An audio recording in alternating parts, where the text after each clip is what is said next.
Selama lebih dari 20 tahun, nama Ali Khamenei menjadi simbol ketakutan bagi musuh-musuh Iran, sekaligus mercusuar keteguhan bagi jutaan rakyat yang menggantungkan harapan pada suaranya. Tapi tak ada yang menduga bahwa di balik diamnya selama hampir 5 tahun, tersembunyi puluhan rencana pembunuhan yang disusun secara sistematis oleh Israel dengan Benjamin Netanyahu sebagai otak di baliknya. Dunia gemetar, Teheran bergetar, dan pertanyaan terbesar menggantung di udara. Mampukah seorang lelaki tua melawan seluruh konspirasi internasional hanya dengan keyakinan dan kata-kata? Jawabannya perlahan terungkap saat kisah ini dimulai. Sebelum kita lanjut ceritanya, jangan lupa untuk subscribe, like, dan tulis amin di kolom komentar agar kita semua selalu dalam lindungan Allah Subhanahu wa Ta'ala, diberikan kesehatan, serta dijauhkan dari segala mara bahaya. Tonton video ini sampai habis, karena ada pesan menyentuh yang sayang banget kalau dilewatkan, dan akhir cerita yang sangat tak terduga. Sekarang, yuk kita lanjut ceritanya. Langit Teheran mendung sejak pagi, seolah menyimpan rahasia yang tak ingin diungkap. Jalanan basah oleh gerimis yang turun tanpa suara. Di dalam kantor berita Mer yang terletak di tengah kota, seorang jurnalis tua menatap layar laptopnya dengan tangan gemetar. Namanya Hossein Mirza, dan hari ini ia menerima sebuah pesan terenkripsi yang membuat darahnya berdesir. Sebuah informasi yang telah lama ditunggu, namun tak pernah ia sangka akan benar-benar datang. Ali Khamenei masih hidup. Kata-kata itu terpampang jelas di layar, hanya 3 kata, namun cukup untuk mengguncang isi kepala Hossein. Sudah hampir 5 tahun Iran terdiam, seolah kehilangan lidah. Tak ada pidato, tak ada penampilan publik, tak ada suara yang dulu menjadi bara bagi jutaan rakyat di jalanan. Hanya Keheningan yang terus menyesakkan dada banyak orang. Rakyat mulai berbisik. Ada yang yakin sang pemimpin tertinggi telah gugur dalam diam, diracun, atau diledakkan dalam persembunyian. Ada pula yang percaya ia sedang menunggu waktu, menunggu momen yang tepat untuk kembali menyala. Hossein memilih untuk percaya. Tapi di balik keyakinannya, tetap saja 5 tahun adalah waktu yang terlalu lama untuk berharap. Dan kini, secercah cahaya itu muncul mendadak, membakar kembali api yang hampir padam di dadanya. Ia menghubungi kontak-kontak lamanya. Banyak yang sudah mati, dibungkam, dihilangkan. Tapi ada satu nama yang menjawab. Reza Paidar, mantan agen intelijen Iran yang kini hidup dalam bayang-bayang, menjadi bayangan dalam bayang-bayang lain. Aku tahu kau akan menghubungiku, ucap Reza dari seberang sambungan terenkripsi. Suaranya serak namun mantap. Berita itu benar, tapi ini bukan kebangkitan biasa. Ini adalah kobaran terakhir yang bisa membakar dunia. Hossein diam.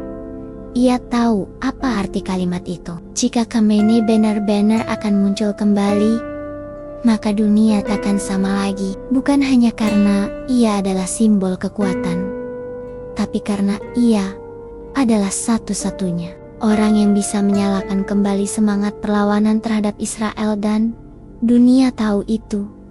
Di sisi lain, di Yerusalem, Perdana Menteri Benjamin Netanyahu menatap peta digital yang terpampang di layar besar ruang kendalinya.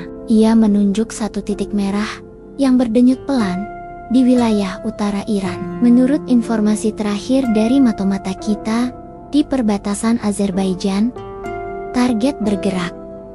Kami menduga itu dia. Operasi bayonet sunyi harus dilaksanakan segera, ucap seorang perwira Mossad.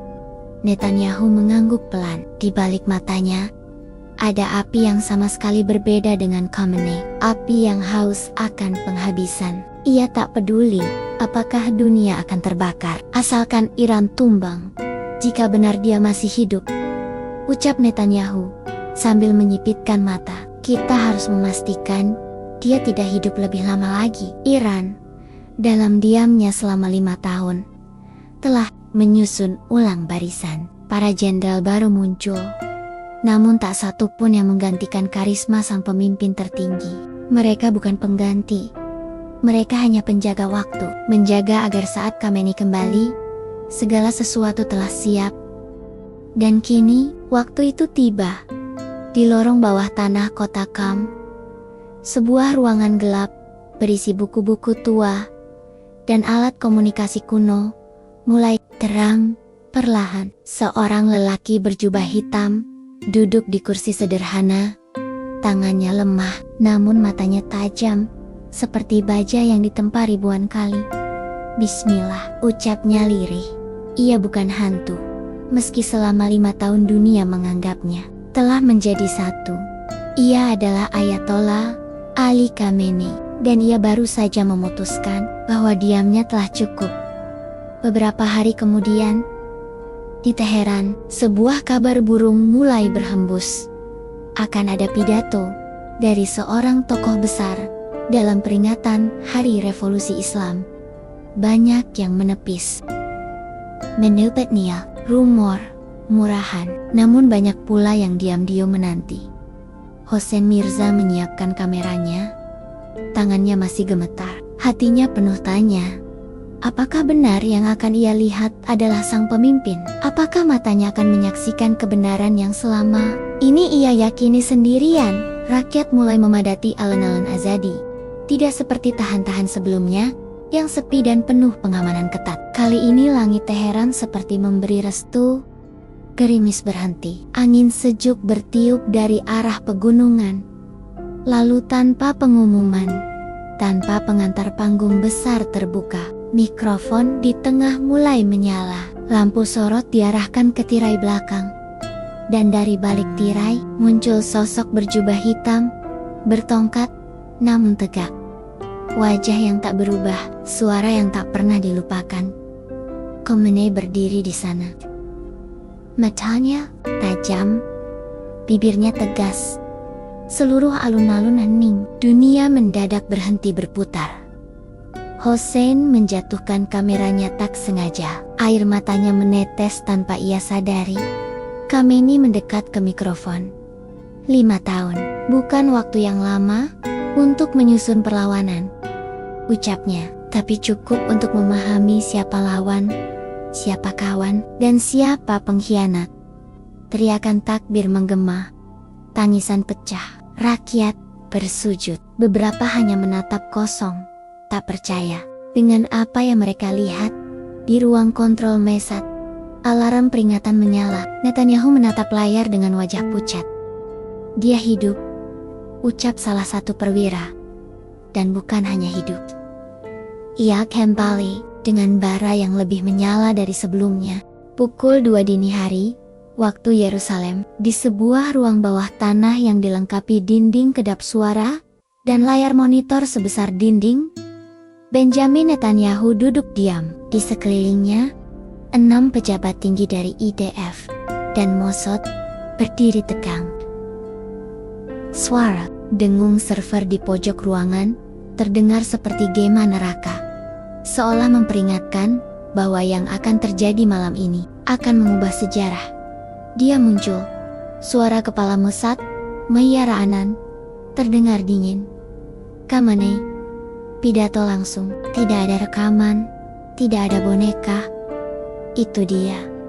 Netanyahu mengangguk pelan, rahangnya mengeras, tangannya yang mengepal di atas meja menunjukkan emosi yang sudah tak mampu ditahan.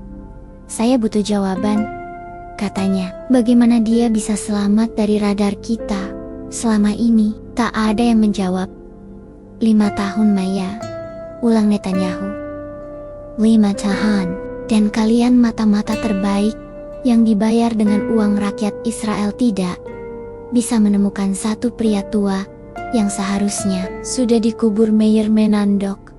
Bukan karena takut, tapi karena tahu. Amarah Netanyahu bukan tak berdasar. Operasi pencarian selama bertahun-tahun, ratusan juta shekel, Puluhan agen hilang, semua gagal membuahkan hasil. Tapi kini, semuanya berbeda. Mereka punya lokasi, mereka punya waktu, dan yang paling penting mereka punya alasan untuk menghancurkan. Operasi Ashkelon sudah disiapkan, ucap Legend Evi Berkowitz dari sayap militer khusus IDF. Target utama, mengeksekusi Ali Khamenei secara senyap, cepat, dan tanpa jejak. Kami akan menyusup melalui perbatasan barat laut Iran dengan tim gabungan Mossad dan pasukan operasi spesial. Waktu operasi kurang dari 24 jam. Netanyahu berdiri, tatapannya liar, nafasnya berat. Dengar baik-baik, katanya lantang.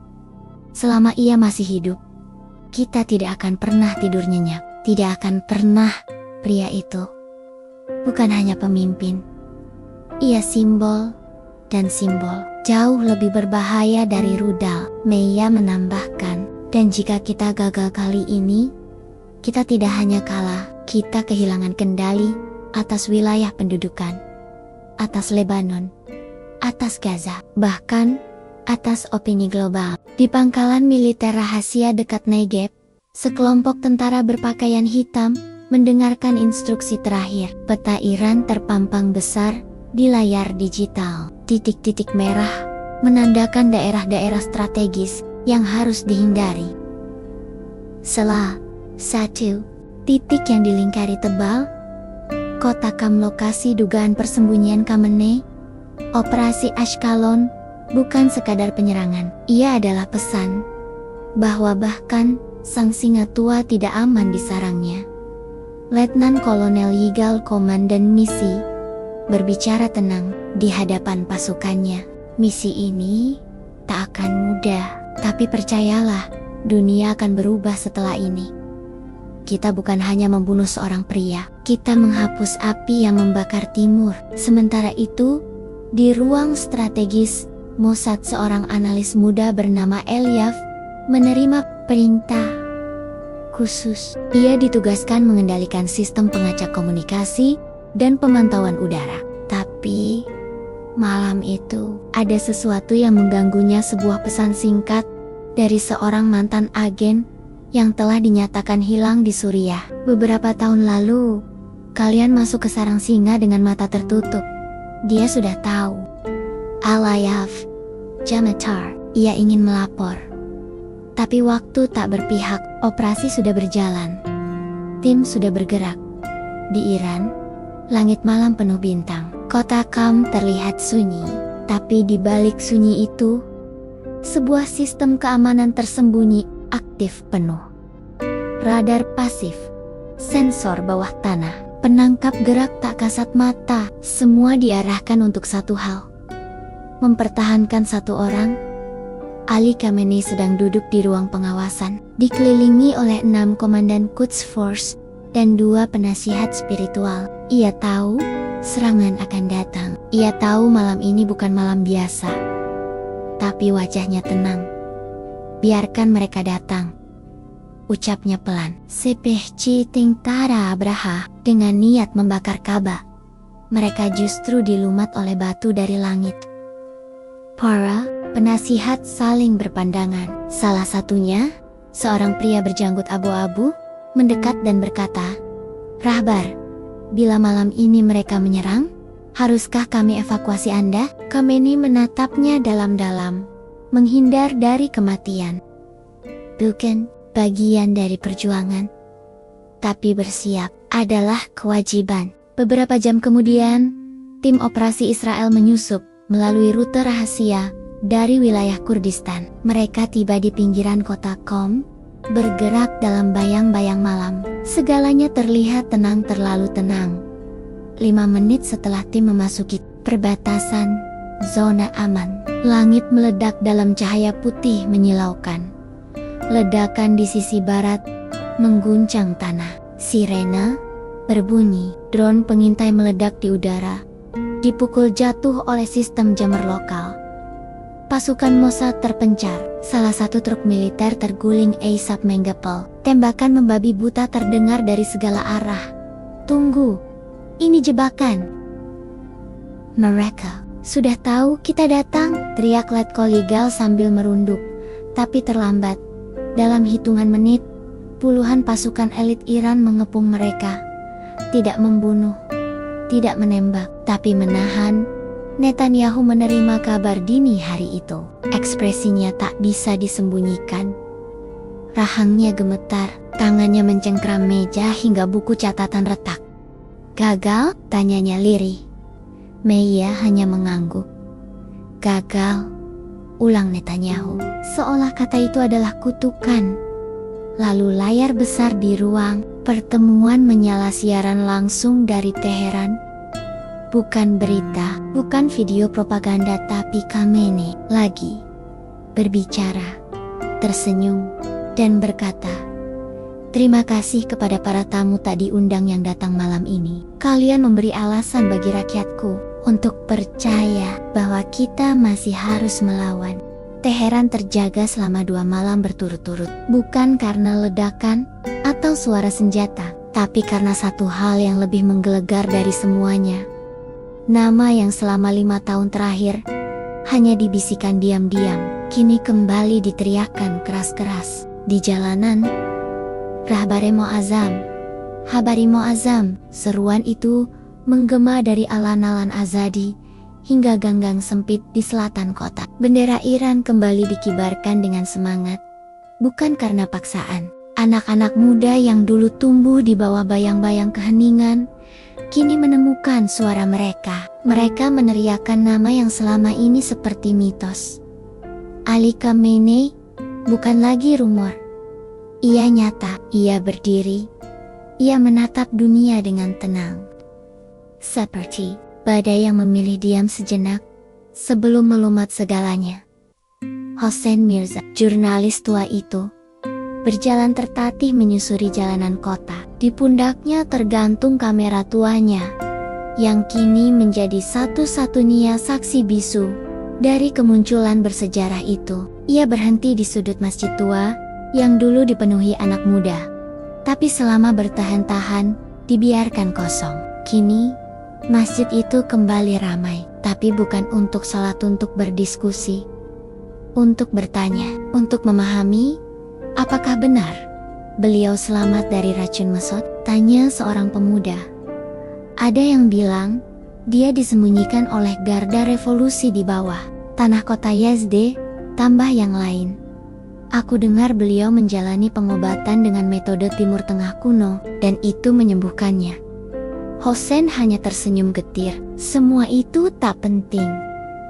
Baginya, fakta bahwa Ali Khamenei kembali berdiri di hadapan rakyat lebih sehat dari yang ia perkirakan sudah cukup membuktikan bahwa musuh gagal. Dan justru dari kegagalan itulah muncul bara baru.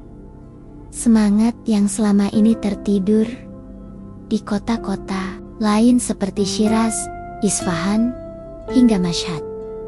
Mural baru bermunculan, bukan mural propaganda seperti masa lalu, melainkan lukisan yang dibuat oleh rakyat sendiri. Wajah Khamenei di atas latar langit bersinar dengan tulisan Kiambar Hasti, bangkit dari yang tak terlihat. Universitas-universitas, para dosen yang sebelumnya dilarang menyebut nama sang rahbar kini mulai membuka diskusi. Di layar presentasi mereka terpampang satu pertanyaan sederhana.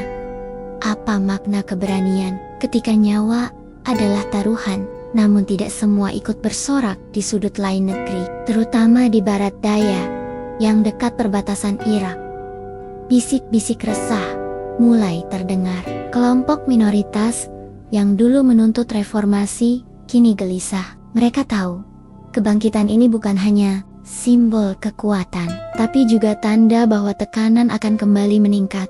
Penjagaan, sensor, pengawasan.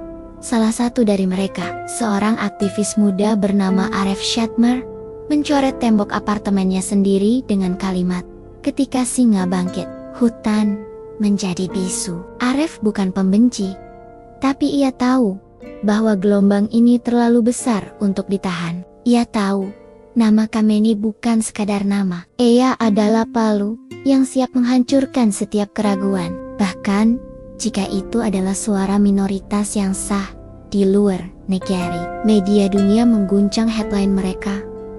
Khamenei hidup. Apa dampaknya bagi Timur Tengah? Iran bangkit lagi. Dunia dalam tegangan. Netanyahu gagal. Operasi diam-diam massa terdeteksi. Di Gedung Putih, para penasihat keamanan nasional berdiskusi panjang. Presiden Amerika Serikat tidak menunjukkan emosi di wajahnya, tapi nadanya tegang. Kita perlu menilai ulang semuanya. Ini bukan hanya tentang satu pria yang muncul. Ini tentang efek domino, ucapnya. Jika Iran merasa di atas angin, mereka bisa menghidupkan milisi-milisi tidur mereka. Hizbullah, Houthi, bahkan Syiah di Bahrain dan Irak. Sementara itu, di markas besar IDF, suasana lebih panas. Netanyahu memukul meja saat mendengar pidato lanjutan Khamenei di televisi. Kalian pikir dengan membungkam kami, perlawanan akan mati, tapi seperti pohon di padang pasir, kami tumbuh. Dory, luka, wajah Netanyahu menegang. Dia tidak hanya bicara kepada rakyatnya, gumamnya. Dia bicara ke dunia. Di Iran sendiri, Garda Revolusi mengumumkan mobilisasi parsial pasukan cadangan, tidak untuk perang, tapi untuk pengamanan nasional. Namun semua tahu, itu berarti satu hal. Iran bersiap, dan kali ini bukan untuk bertahan, tetapi untuk menyerang lebih dulu jika perlu. Hossein kembali ke kantornya, kali ini dengan kantong penuh catatan dan rekaman. Ia duduk di depan laptop tuanya dan mulai menulis. Saya menyaksikan seorang lelaki tua berdiri di depan mikrofon, namun dunia seakan bergetar. 5 tahun mereka pikir dia mati, namun kini, dengan satu pidato, ia menyalakan kembali bara di dada kami semua. Lalu ia berhenti, tangannya menggantung di atas keyboard. Ia menatap keluar jendela. Jalanan masih ramai, teriakan masih bergema, tapi dalam diamnya, Hossein tahu, badai belum datang, tapi langit sudah mulai berubah warna. Dan benar saja, 2 hari setelah pidato kedua Khamenei, drone tanpa identitas meledak di perbatasan Iran-Azerbaijan. Iran menuduh Israel menolak mengaku. Tapi dunia tahu, ini hanya permulaan. Yang lebih mengejutkan lagi, Iran mengumumkan akan mengirim pesan diplomatik ke semua negara anggota OKI, bukan untuk menyerukan damai, tetapi untuk menyatukan kekuatan Islam melawan pendudukan Palestina. Kabar itu membuat jagat diplomatik gempar. Bahkan negara-negara Arab yang selama ini enggan mencampuri urusan Iran mulai gelisah. Mereka tahu, jika Iran mengajak semua negara muslim untuk bersatu, maka poros kekuasaan Timur Tengah bisa berubah selamanya.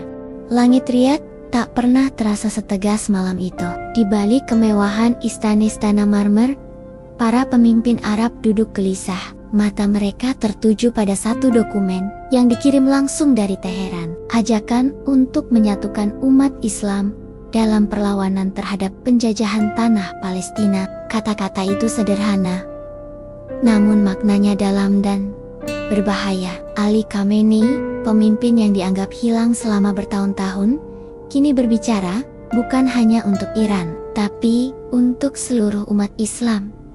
Putra mahkota Mohammed bin Salman duduk membungkuk. Jari-jarinya mengetuk pelan meja kayu kenari. Di sekelilingnya, para penasihat keamanan, analis politik, dan duta besar luar negeri berdiri tanpa suara. Di layar besar terpampang cuplikan pidato Khamenei 2 hari sebelumnya.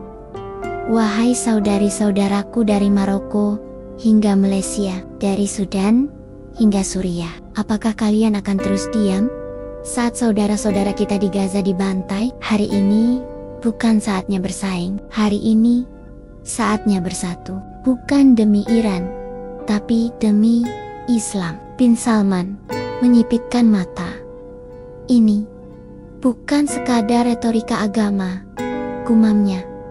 Ini ajakan perang. Seorang penasihat menimpali. Rahbar tak pernah menyampaikan pidato global seperti ini sejak awal. 2. Wibuan. Dan kali ini, dia tidak hanya bicara kepada rakyatnya. Dia memanggil kita semua seperti seorang imam, memanggil makmumnya. Di Ankara, Presiden Turki mengadakan pertemuan mendadak dengan jajaran militernya. Ia dikenal pragmatis, sering bermain di tengah. Tapi seruan Khamenei itu menyentuh benang lama di hatinya. Pan-Islamisme. Di Pakistan, para ulama besar berdiri di mimbar Jumat. Untuk pertama kalinya dalam 2 dekade menyebut nama Iran dalam konteks persaudaraan, bukan persaingan. Dan di Malaysia, debat terbuka di parlemen berlangsung sengit. Beberapa anggota menyuarakan dukungan terhadap persatuan Islam untuk melindungi rakyat Palestina, sementara yang lain memperingatkan agar tidak masuk ke dalam konflik geopolitik yang lebih besar. Namun tak semua menyambut dengan tangan terbuka. Di Abu Dhabi, para elit Uni Emirat Arab menutup rapat-rapat mereka. Mereka tahu, jika Khamenei berhasil mengumpulkan dukungan dari dunia Islam, maka hubungan mereka yang selama ini terbuka dengan Israel akan mendapat tekanan besar.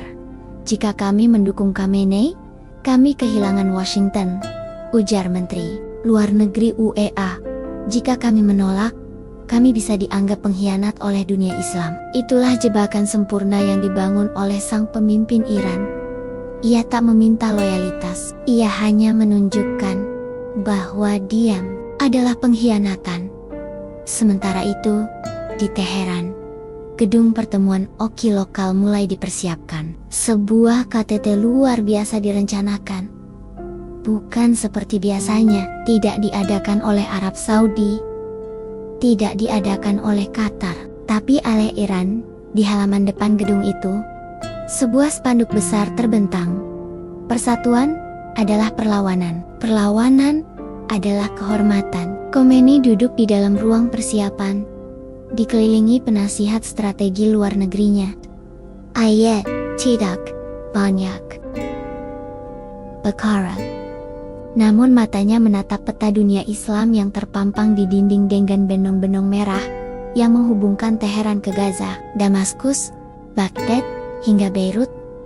Berapa negara yang akan hadir? Tanyanya pelan. As of now, 17. 4 dalam status pengamatan, jawab salah satu penasihatnya. Dan yang menolak 3. Tapi semuanya diam di publik. Khamenei tersenyum tipis. Diam adalah bentuk kekalahan paling lembut. Tak lama setelah itu, kantor berita Iran merilis pernyataan yang mengguncang dunia. Jika Israel berani menyentuh tanah Iran lagi, kami tidak hanya akan membalas, kami akan membuka jalur tempur dari 3 arah: Lebanon, Irak, dan Yaman. Israel langsung merespons. Netanyahu muncul di televisi nasional dengan suara tegas dan sorot mata penuh kemarahan. Iran sedang membangun jaring-jaring kematian, dan dunia Islam yang selama ini kita dekati dengan damai ternyata diam saat kami diancam. Dunia harus memilih, bersama peradaban atau bersama terorisme. Namun dunia justru semakin membisu. Amerika Serikat tidak segera memberi pernyataan. Negara-negara Eropa bahkan terpecah antara mendukung Israel atau menyerukan ketenangan. Dan di Timur Tengah, masyarakat turun ke jalan. Di Mesir, ribuan orang memadati alun-alun Tahrir. Di Yordania, pelajar-pelajar universitas mulai menyuarakan boikot terhadap produk Israel. Di Indonesia, khotbah-khotbah Jumat dipenuhi doa untuk pemimpin yang diberkahi karena keberaniannya berdiri melawan penindasan. Di tengah semua kekacauan itu, sebuah surat rahasia dikirimkan dari pemerintah Oman kepada Iran. Isinya hanya 1 halaman. Kami tidak akan hadir secara resmi, tapi doa dan hati kami bersama kalian. Khamenei membacanya dalam diam. Lalu, tanpa berkata apapun, ia melipat surat itu dan menyelipkannya ke dalam saku jubahnya. Dunia sedang bergerak, dan ayah sedang memimpinnya. Di balik semua euforia dan gejolak, ada satu hal yang masih menjadi teka-teki. Apa yang sebenarnya Khamenei rencanakan? Apakah ia akan berhenti setelah memobilisasi dunia Islam? Apakah ini hanya pertunjukan simbolik? Ataukah sebuah langkah menuju perang regional? Di sebuah markas intelijen rahasia Israel, seorang analis senior menunjukkan laporan kepada Mayara Anan dari Mossad SR. Ini bukan hanya mobilisasi diplomatik. Ini adalah tahapan awal penggabungan kekuatan militer. Iran sudah kirim drone Shahed ke Suriah, Lebanon, dan bahkan ada tanda pengiriman senjata ke Gaza. Ini bukan sekadar ajakan.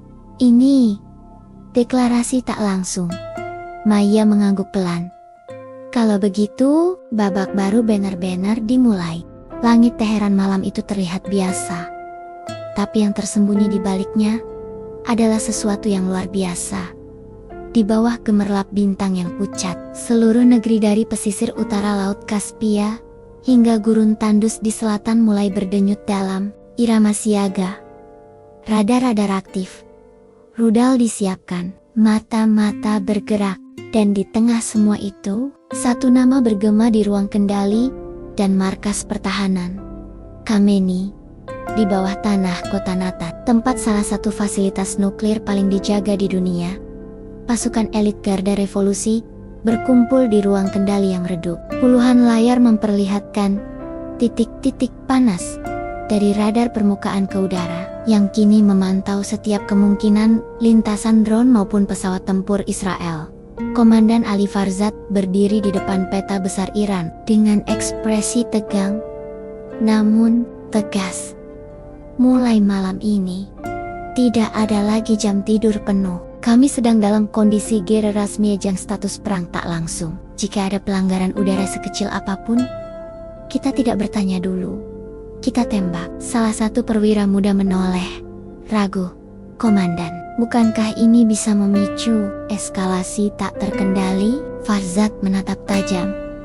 Eskalasi sudah dimulai sejak mereka mencoba membunuh pemimpin tertinggi kita. Ini bukan lagi tentang siapa yang memicu. Ini tentang siapa yang siap menanggung konsekuensinya. Sementara radar menyala dan jet-jet Temper Car 313 disiagakan di pangkalan militer Syahid Fahrizadeh di dalam istana spiritual di jantung Teheran.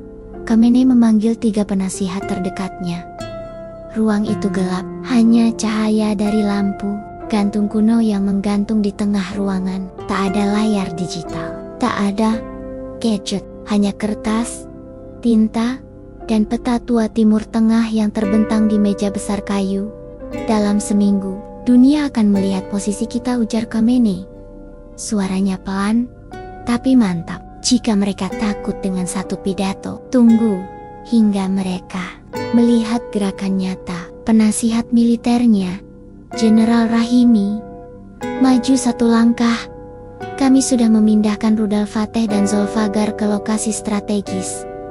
Hizbullah siap, Houthi menunggu perintah. Tapi satu hal yang masih kami pertanyakan, apakah ini akan menjadi pertarungan terbuka? Khamenei menggeleng.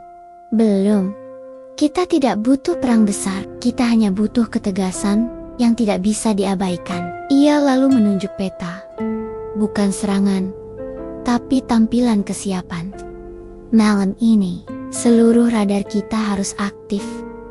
Udara harus penuh suara drone, langit harus bicara. Biarkan mereka tidak bisa tidur, biarkan mereka tahu bahwa Iran tidak sedang bermain-main. Dan malam itu, langit Timur Tengah berubah.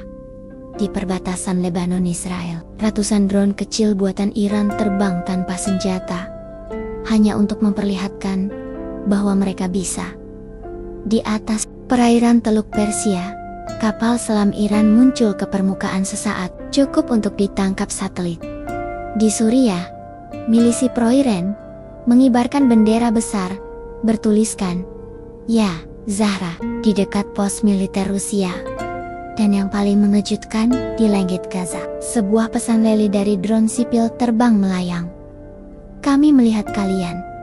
Kami belum datang, tapi kami ada." Di Tel Aviv, Suasana berubah total. Kantor pertahanan Israel dinyatakan siaga tinggi. Benjamin Netanyahu berdiri di ruang krisis. Matanya merah karena begadang. 3 malam berturut-turut, ia menunjuk layar radar yang memperlihatkan puluhan titik merah menghiasi langit di berbagai wilayah ini. Bukan hanya intimidasi, ini orkestrasi, ujarnya geram. Mereka ingin kita panik, mereka ingin kita terpancing. Seorang jenderal angkatan udara mengangguk. Jika kita jatuhkan satu pun dari mereka, kita bisa memicu perang penuh. Dan jika kita biarkan, kita tampak lemah, sahut Netanyahu. Lalu ia berdiri, menatap keluar jendela ruang krisis. Bagaimana bisa seorang pria tua yang dikira sekarat kini menggiring seluruh kawasan ke jurang api hanya dengan satu keputusan? Di dunia internasional, media global memberitakan malam 1000 radar. Istilah yang pertama kali disebutkan oleh media Turki. Para analis memperdebatkan apakah ini hanya bentuk pertunjukan atau awal dari sesuatu yang jauh lebih besar. Di PBB, Dewan Keamanan mengadakan sidang darurat. Namun seperti biasa, tak ada resolusi. Hanya perdebatan tanpa hasil antara veto dan kepentingan. Di Vatikan, Paus Fransiskus menyampaikan pesan damai secara terbuka. Ketegangan ini bukan antara Islam dan dunia, tapi antara kekuasaan dan kemanusiaan. Semoga semua pihak membuka hati sebelum peluru berbicara. Namun, peluru memang sedang dipersiapkan. Keesokan harinya, Teheran bangun dengan ketenangan yang menakutkan. Tidak ada serangan, tidak ada ledakan, tapi suasana seperti perut bumi yang menahan gempa. Khamenei berdiri di balkon kantornya. Ia menatap kota, lalu menoleh pada stafnya yang datang membawa laporan. Negara mana yang memberikan respon positif? Tanyanya. Lebanon, Suriah, Irak, Pakistan, dan hari ini Indonesia menyatakan bahwa mereka siap menghadiri KTT Dunia Islam di Teheran bulan depan. Khamenei tersenyum kecil. Satu demi satu. Bahkan dari jauh pun, mereka mulai melangkah. Kemudian, ia berkata dengan suara lirih, namun menggigit. Jika Israel menanamkan ketakutan lewat teror, biarkan kita menanamkan kekuatan lewat harapan dan keberanian. Tapi jika mereka menanamkan bom, biarkan kita siapkan ledakan yang akan mengguncang sejarah mereka. Di pangkalan militer Khuzestan, drone Shahed terakhir meluncur malam itu. Bukan untuk menyerang, tapi untuk melukis di langit dengan asap putih. Satu kalimat dalam huruf Arab besar. Inna fatahna, laka fatan mubina. Sesungguhnya, kami telah memberikan kepadamu kemenangan yang nyata. Langit tak lagi sunyi, dan dunia tahu badai itu kini berada di ambang pintu. Subscribe dulu yuk, sebelum lanjut ceritanya, karena setelah ini, kita akan masuk bab yang mulai menegangkan, dan memasuki akhir cerita yang sangat tidak terduga. Siapkan kopi, cemilanmu, dan atur posisimu senyaman mungkin. Sekarang, yuk kita lanjutkan lagi ceritanya. Tak ada ledakan, tak ada sirena, tak ada gemuruh rudal. Tapi di hari kelima, setelah malam 1000 radar, dunia seolah berhenti bernapas. Pukul 3 dini hari waktu Teheran, sebuah pesan darurat dikirim ke kantor Khamenei. Isinya singkat, namun menghantam jantung Republik Islam dengan kekuatan yang tak terbayangkan. Kami telah menemukan jejak racun di cawan teh yang diberikan kepada rahbar. Pagi itu, Teheran membeku dalam ketegangan. Jalanan sepi, pasar-pasar sunyi, dan suara azan subuh terdengar seperti tangisan dari langit yang menggetarkan dada. Seluruh kompleks rahbar disegel. Pasukan Garda Revolusi membentuk barikade di setiap penjuru kota. Tak ada yang boleh masuk, tak ada yang boleh keluar. Jenderal Ismail Qaani, komandan pasukan Quds, tiba dengan helikopter di halaman kompleks. Matanya tajam, Wajahnya menyimpan duka yang diselimuti amarah. Siapa yang bertanggung jawab atas pengamanan internal? Tanyanya tegas kepada salah satu kepala protokol unit Husainion. Tuan, mereka telah melayani Rahbar selama lebih dari 2 dekade. Kami tak pernah meragukan kesetiaan mereka. Kani menatap tajam.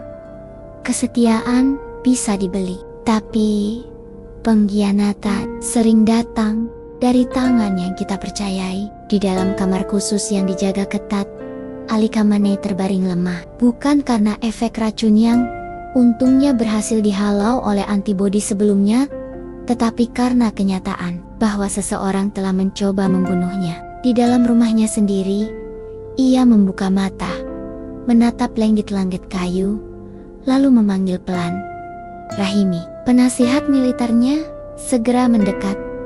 "Ya Sayyid." "Berapa lama mereka tahu tentang ancaman ini?" Rahimi terdiam, kemudian berkata, "Lirih, ada laporan rahasia dari bulan lalu. Kami pikir tidak signifikan.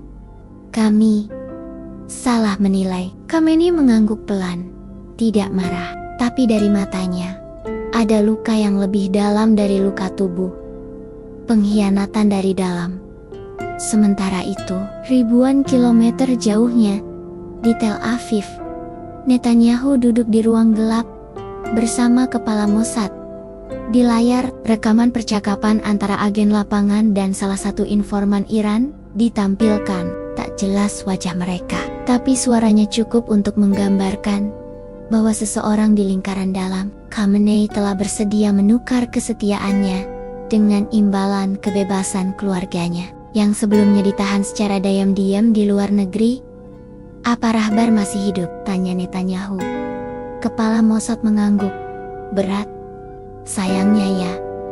Tapi mereka kini tahu bahwa dia tidak kebal, dan yang lebih penting dia tahu Ada Yang sudah menanam racun di dalam rumahnya." Netanyahu berdiri. Bagus. Maka saat dia mulai mencurigai orang-orangnya sendiri, kehancuran Iran akan dimulai dari dalam, bukan lewat bom, tapi lewat keraguan. Namun Netanyahu salah satu hal besar. Khamenei tak patah, justru ia mengeras. Keesokan harinya, dunia menyaksikan sesuatu yang tak masuk akal.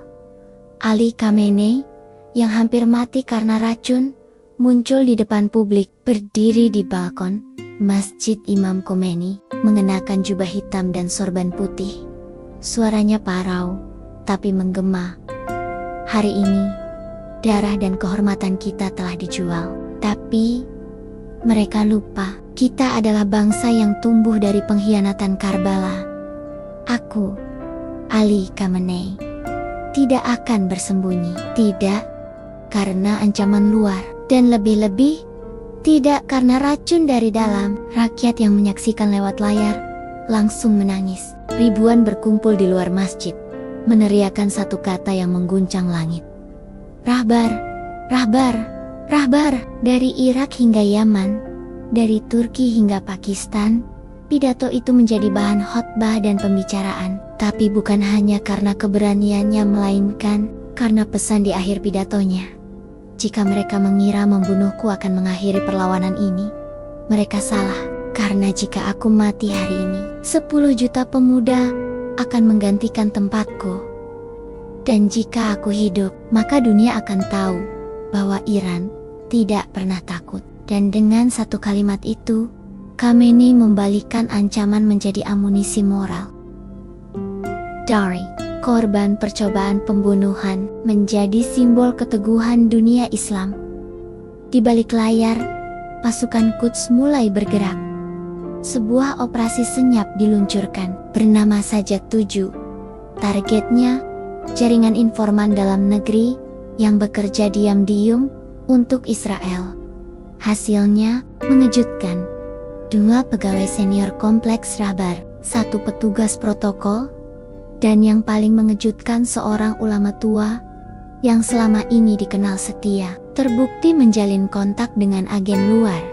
Mereka ditangkap, disidang, dan tanpa suara dieksekusi. Tapi kejutan terbesar justru datang dari luar Iran.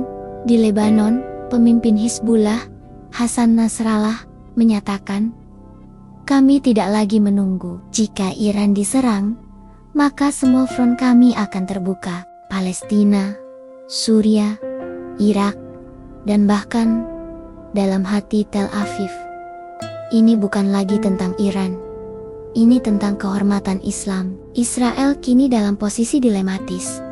Mereka gagal membunuh Khamenei, tapi percobaan mereka malah membakar semangat perlawanan. Di seluruh Timur Tengah, Netanyahu meradang, tapi rakyatnya mulai bertanya, "Sampai kapan kita bermain api dan mengira tak akan terbakar?" Sementara dunia menggetar, Khamenei duduk sendirian di ruangannya. Ia menulis surat dengan tangan sendiri kepada pemuda-pemuda Iran.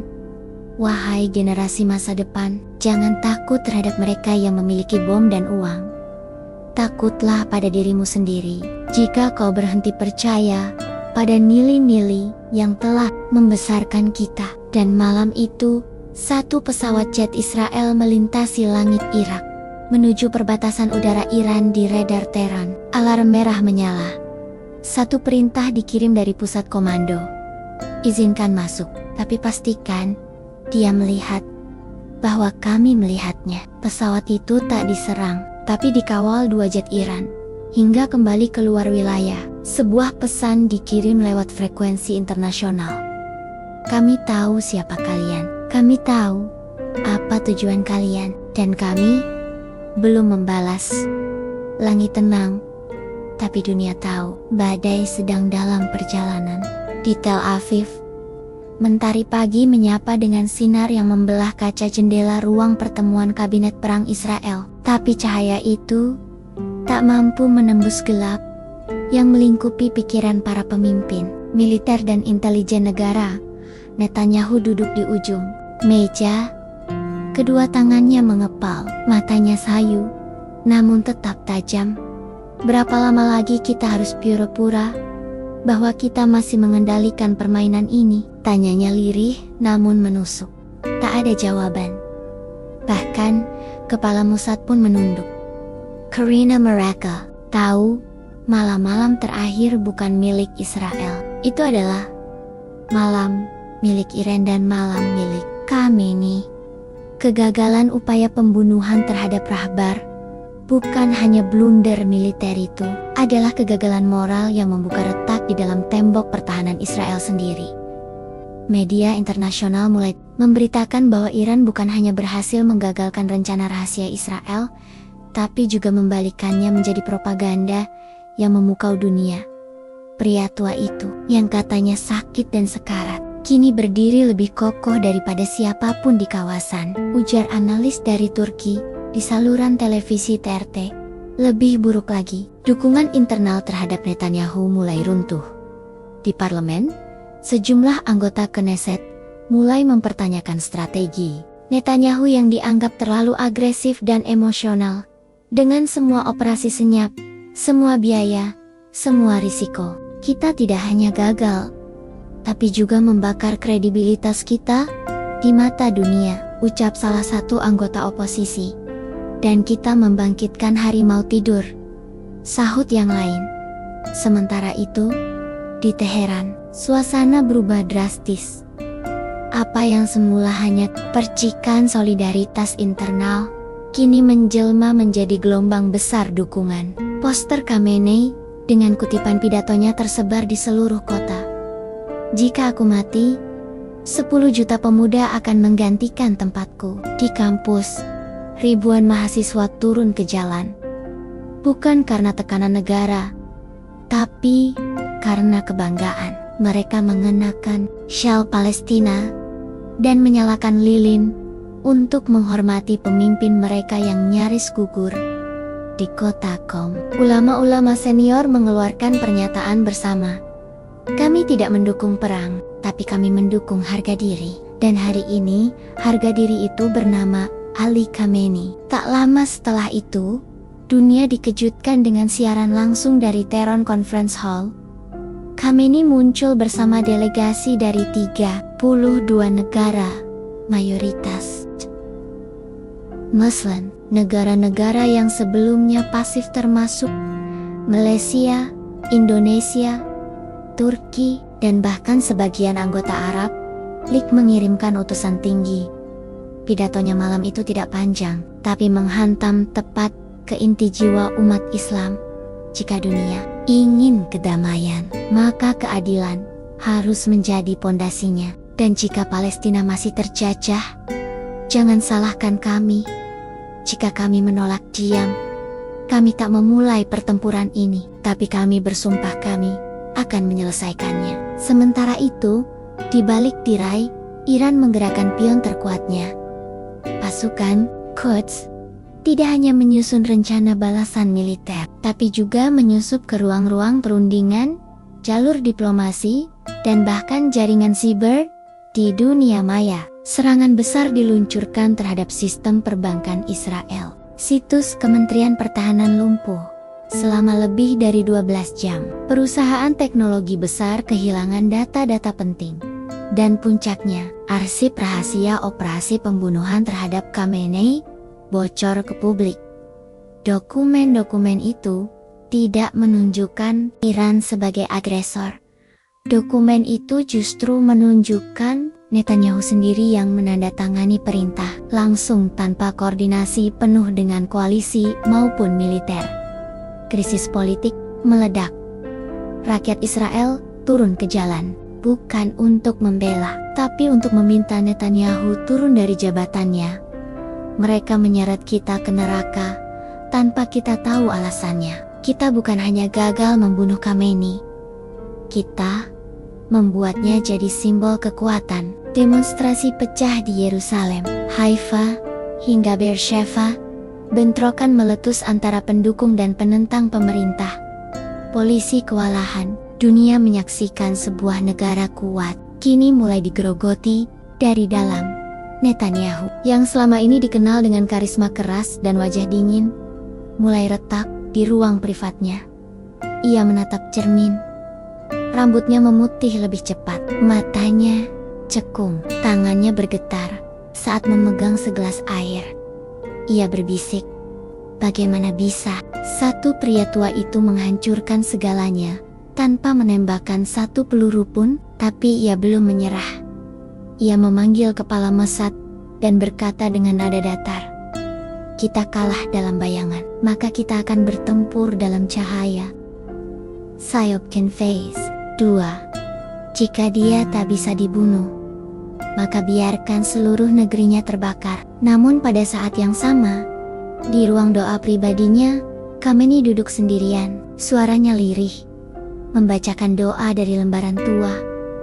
Ya Allah, jadikan ancaman mereka sebagai kekuatan bagi kami. Jadikan kemarahan mereka sebagai pelindung bagi rakyat kami. Dan jika nyawaku harus menjadi harga, jadikan itu kunci untuk membuka mata umat ini. Seketika, salah satu penasihat masuk, membawa kabar. Tuan, satelit Rusia mengonfirmasi ada pergerakan besar di dataran Golan, tank, artileri, dan pesawat tempur dalam posisi siaga. Khamenei menutup doa, lalu berkata pelan, "Jika itu yang mereka pilih, maka kita tidak lagi diambang sejarah. Kita telah masuk ke dalamnya." Langit di atas perbatasan barat Iran mendung, seolah menyembunyikan murka yang mengendap di balik awan.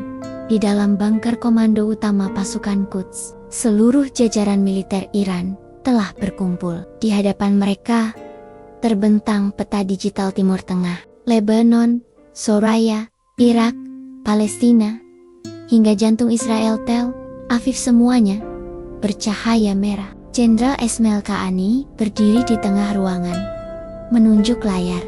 Netanyahu bersiap memulai perang terbuka. Mereka pikir kita akan bertahan di balik tembok, tapi malam ini kita akan masuk ke ruang mereka. Kita akan bicara dalam bahasa yang mereka mengerti.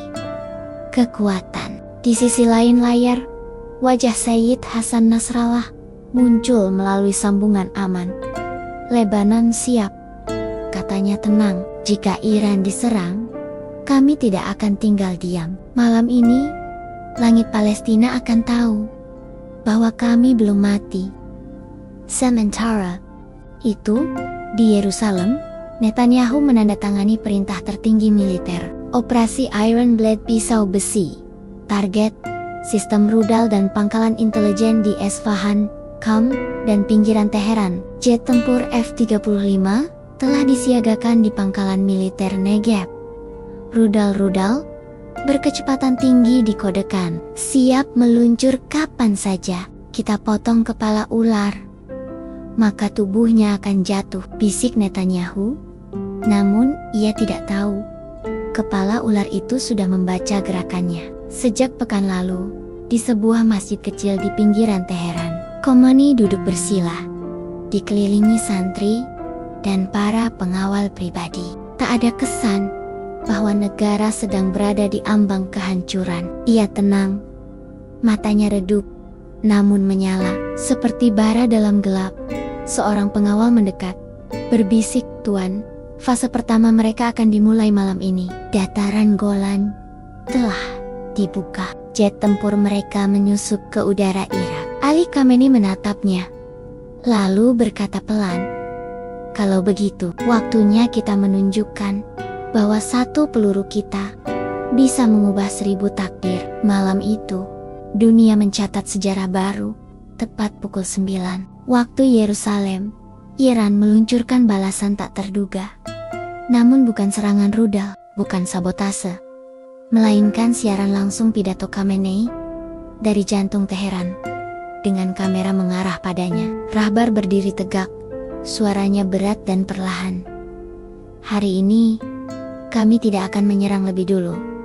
Tapi ketahuilah, kami telah bersiap untuk kematian, dan jika itu datang maka kami akan mati dalam kehormatan. Tapi jika kalian yang jatuh lebih dulu, maka dunia akan mencatat bahwa Israel dihancurkan bukan oleh bom, melainkan oleh kebenaran yang tak bisa dibunuh." Kami tidak takut pada jet, tidak takut pada rudal, karena kami telah kehilangan lebih dari yang bisa kalian ambil. Tapi kami punya satu hal yang kalian tak punya, doa dari mereka yang tertindas. Pidato itu tersebar cepat ke seluruh dunia. Puluhan juta menonton dari Gaza, Beirut, Karachi, Istanbul, hingga Jakarta.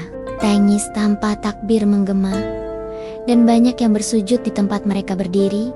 Namun yang terjadi setelahnya lebih mengejutkan. Radar Israel tiba-tiba gelap. Selama 20 menit seluruh sistem pertahanan udara Israel mengalami blackout total. Tak ada rudal yang bisa diluncurkan, tak ada jet yang bisa dikendalikan dari jarak jauh. Pakar siber musot panik. "Bagaimana ini bisa terjadi?" teriak salah satu teknisi. Lalu muncul laporan, sistem satelit komunikasi milik Israel telah disusupi oleh serangan elektronik skala besar. Pelakunya bukan Rusia, bukan Cina, tapi gabungan unit siber Iran dan kelompok peretas independen dari berbagai negara Muslim. Perintah Iron Blade gagal total. Dan yang lebih menghancurkan lagi, salah satu rudal F-35 yang sudah berada di udara berbalik arah karena gangguan sinyal dan meledak sebelum mencapai target. Israel, negara dengan sistem militer paling canggih di kawasan, kalah tanpa satupun peluru dari Iran ditembakkan. Di kompleks pemerintahan Tel Aviv, Netanyahu membanting meja. "Ini tidak mungkin, mereka bahkan tidak menembak satu roket pun." Tapi kepala militer menatapnya tajam dan menjawab dengan suara berat, "Justru karena itu kita kalah." Sementara itu, di kamp-kamp Palestina pemuda-pemuda bersorak. Mereka tak melihat ledakan, tapi mereka tahu keseimbangan telah berubah. Iran tidak menyerang dengan senjata. Iran menyerang dengan keyakinan, teknologi, dan kehendak untuk tidak takut. Di ruang dalamnya, Ali Khamenei duduk tenang. Di depannya terbuka kitab tua, berisi ayat-ayat tentang keadilan dan kesabaran. Seorang santri bertanya pelan, "Tuan, apakah ini artinya kita telah menang?" Khamenei menatapnya, lalu tersenyum tipis. "Tidak, anakku, kita tidak menang. Tapi kita baru saja membuktikan bahwa mereka tak bisa lagi menang dengan cara lama." Keesokan harinya, media internasional meledak. Iran gagalkan serangan terbesar Israel tanpa menembakkan satupun rudal. Al Jazeera Netanyahu dipermalukan oleh operasi siber global. BBC Ali Khamenei muncul sebagai simbol keteguhan dunia Islam. Di Guardian dan dari balik bayang-bayang kegagalan itu, muncul pertanyaan mengerikan yang kini menghantui seluruh parlemen Israel. Jika mereka bisa membungkam sistem kami malam ini, apakah besok mereka bisa menutup kota kami selamanya? Langit Yerusalem tampak kelabu, meski matahari berdiri tegak di atas kota suci itu. Di dalam ruang intelijen nasional Israel, suara alarm tak henti berbunyi. Layar-layar menunjukkan tanda-tanda infiltrasi sistem yang bukan hanya sekali, tetapi berlapis. Namun kini, kekhawatiran bukan lagi berasal dari luar. Musuh berada di dalam. Seminggu pasca kegagalan operasi Iron Blade, situasi dalam negeri Israel berubah menjadi arena saling tuding. Penyelidikan rahasia dimulai. Netanyahu mencurigai adanya pengkhianat di lingkaran dalamnya. Dan benar saja, laporan dari unit intelijen internal Shin Bet menunjukkan adanya kebocoran data operasi rahasia ke tangan pihak asing melalui jalur diplomatik PBB. Lebih mengejutkan lagi, pelakunya adalah salah satu penasihat kebijakan luar negeri Netanyahu sendiri, namanya Eliezer Rahman, seorang veteran diplomatik, keturunan Yahudi Iran, yang selama ini dikenal loyal dan nasionalis. Tapi penyelidikan memperlihatkan catatan rahasia. Aku melihat negaraku membusuk dari dalam. Jika kami terus melawan dengan kebencian, kami hanya mempercepat kehancuran kami sendiri. Mungkin saatnya menyerahkan panggung kepada orang-orang yang selama ini kita musuhi. Eliezer tidak lari. Ia ditangkap, tapi sebelum diinterogasi, ia sempat mengatakan satu kalimat, Khamenei tidak butuh senjata, dia punya sejarah, dan sejarah sedang memihaknya. Netanyahu terpukul. Isolasi politik semakin menghimpitnya. Oposisi di Knesset menuntut pengunduran dirinya. Para sekutu internasional mulai ragu. Amerika Serikat pun menolak memberikan pernyataan dukungan publik dalam keadaan terpojok. Netanyahu mengadakan pertemuan rahasia dengan panglima militernya dan kepala Mossad. Aku tak peduli lagi dengan suara dunia. Jika kita tidak bertindak sekarang, maka kita akan hancur oleh simbol, bukan oleh peluru. Ia mengusulkan serangan akhir menghantam kaum dan pusat keagamaan Iran, termasuk pusat-pusat pendidikan yang menjadi sumber kekuatan spiritual Khamenei. Namun, kepala militer menolak. Tuan, itu artinya Anda ingin membakar keyakinan bukan hanya satu bangsa, tapi satu generasi. Netanyahu marah, memukul meja, dan berteriak, "Kalau begitu, biarkan aku melakukannya sendiri." Di Teheran, Khamenei telah mendengar kabar itu. Tapi, reaksinya tidak seperti yang diduga dunia. Ia tak memperkuat pertahanan. Ia tak mengerahkan lebih banyak pasukan. Sebaliknya, ia mengundang jurnalis dunia ke rumahnya. Bukan ke istana atau markas rahasia, tapi ke rumah kecil di pinggiran kota, tempat ia tinggal sebelum menjadi rahbar. Dan di sana, di hadapan puluhan kamera dari barat dan timur, ia duduk bersila dan menyampaikan pernyataan yang mengguncang dunia. Jika kalian menyerang tempat ibadah kami, jika kalian menghancurkan sekolah kami, jika kalian membakar kitab kami, maka kami tidak akan membalas dengan kebencian yang sama. Kami akan balas dengan kebaikan yang lebih besar. Karena itu, yang mereka tak pernah pahami, kekuatan sejati bukan di rudal, tapi di hati yang tak bisa ditaklukkan. Seluruh dunia terdiam. Bahkan banyak pemimpin dunia yang menundukkan kepala menyaksikan pidato itu. Dari Moskow hingga Rabat, dari Jakarta hingga London, banyak dari mereka yang mulai mempertanyakan, apakah kita telah mengabaikan orang ini terlalu lama? Namun Netanyahu bersikeras. Malam itu, ia masuk ke ruang kontrol pertahanan udara sendiri. Ia menandatangani perintah peluncuran 3 rudal hipersonik yang diarahkan ke pusat budaya Islam di Qam. Tetapi, Saat tombol siap ditekan, seseorang muncul di belakangnya. Menteri Pertahanan, dengan pistol di tangannya. "Maaf, Benjamin. Tapi kami tidak akan membiarkanmu menyeret seluruh bangsa ke neraka karena egomu." Klik, suara senjata yang tak jadi ditembakkan bergema lebih keras dari ledakan manapun. Netanyahu ditangkap di tempat, disiarkan ke seluruh negeri, wajahnya kosong. Dunia menyaksikan jatuhnya pemimpin yang selama ini berdiri di atas kemarahan dan kebencian. Di Iran, kabar itu menyebar seperti cahaya menembus malam.